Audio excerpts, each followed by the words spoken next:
In 2017, Chicago shocked the NFL by trading up to draft QB Mitchell Trubisky with the second overall pick just weeks after the team signed QB Mike Glennon to a 3-year, $45 million deal with a guaranteed $18.5 million over 3 years in free agency. Last year there weren't any unexpected quarterback moves made in the first round, but this year could be different.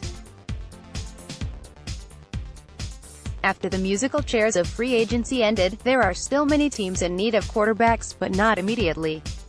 The Giants need to draft Eli Manning's heir sooner rather than later. Tennessee and Tampa Bay both have quarterbacks on expiring deals. Miami, Washington, because Alex Smith's future is uncertain, and Denver all have bridge quarterbacks but are searching for a franchise quarterback. One scout I spoke to said there will be 1 or 2 first-round caliber quarterbacks still available in the second half of the first round, which opens up the quarterback possibilities to teams picking outside of the top 10 in this draft. I polled several scouts and agents around the NFL to find out which teams they think may surprise draft a quarterback. Here's the list of teams, in alphabetical order, that came up most often. Cincinnati Bengals. The Bengals drafting a quarterback wouldn't be much of a surprise after team owner Mike Brown said at the NFL owners meeting that he would not consider extending quarterback Andy Dalton's contract, which runs through 2020, before this season. According to the Cincinnati Enquirer, Brown said, "I think it's a good year for Dalton to show like he can, like we think he will. After he reestablishes himself, we would want to get together with him and see if we can extend it. I think Andy is a good player and that he will rebound off last year. He was hurt. We lost so many other pieces. It fell apart, but if he's healthy and we stay healthy enough, I have confidence in him." The Bengals have the No. 11 pick, which is in the range to get a top QB.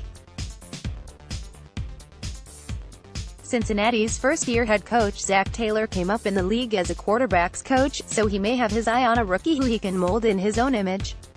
Taylor has expressed support for Dalton, but the Bengals came up most often in this poll, so they're a team to keep an eye on. Detroit Lions. One scout posed the question, can the team really win it all with Matthew Stafford? The Lions haven't won a playoff game since 1991, and while the roster is weak in many areas, it's natural to question how much falls on Stafford, but also consider that the team wasn't willing to trade Stafford to the Dolphins before last season for a first-round pick and more. Detroit's roster has a lot of holes, and the Lions could pull in a decent haul of picks for their No. 8 pick if they put out some feelers to trade back. Watch for them to trade down with a team desperate to get into the top 10. New England Patriots. The Patriots roster has many holes. Left tackle, tight end and defensive end are more pressing needs, but it's not out of the question for New England to possibly draft a quarterback if the right player is still there at the No. 32. More likely, the Patriots will use a late-round pick on a quarterback, someone like North Dakota State's Easton Stick, who led North Dakota State to 3 FCS titles, or Boise State's Brett Rypien, who I've heard has a few teams interested in him. Oakland Raiders. One scout originally mentioned Oakland, and then took it back, saying Coach John Gruden won't take a quarterback because he hates young quarterbacks.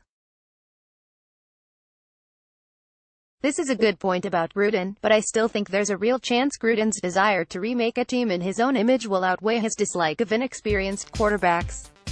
As Albert Breer reported, the Raiders are doing their work on the top quarterbacks in this draft, hosting Dwayne Haskins and Kyler Murray for workouts. And the Oakland staff has already spent a significant amount of time with Missouri quarterback Drew Lock while coaching him at the Senior Bowl. Seattle Seahawks. Even with Russell Wilson on the roster, Seattle keeps tabs on the draft's quarterbacks. This year the team interviewed Kyler Murray at the scouting combine. Last year general manager John Schneider attended Josh Allen's pro day at Wyoming, and 2 years ago, the Seahawks were very interested in Patrick Mahomes. Seattle is currently in negotiations with Wilson's camp to extend his contract. The QB gave the Seahawks a self-imposed deadline of April 15, not wanting to extend negotiations into the beginning of the off-season program.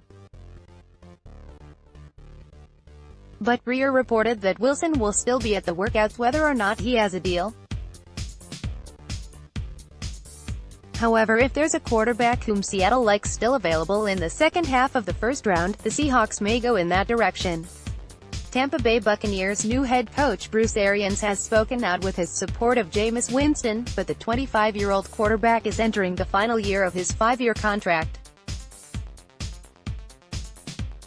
Winston has struggled on the field with inconsistency and turnovers, and his record off the field is equally spotty, which makes it easy to see Tampa Bay picking a quarterback if there's a guy they like in this draft.